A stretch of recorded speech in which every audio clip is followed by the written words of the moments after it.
અમને ડોગેશભાઈ મળવા આવ્યા. ડોગેશભાઈ બેસ્ટ ફ્રેન્ડ તારો બેસ્ટ ફ્રેન્ડ વયા ગયા. જો ડોગેશભાઈ હું ભર્યો નહીં.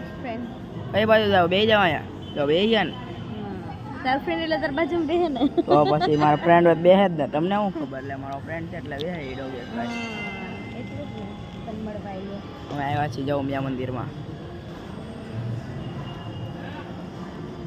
ડોગેશભાઈ મળી ગયા તો કે બેહો હાલો તમે. અમે બેહી યાર બે હવાઈન કરો બેઠા બેઠા. હવાન કરી હમણાં બે. હવન ને હવાઈન કહેવાય.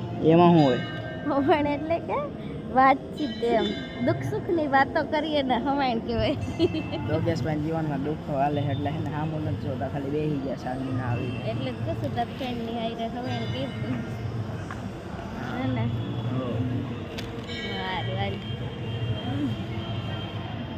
ચલો બધા ઉમિયાધામ હે ને.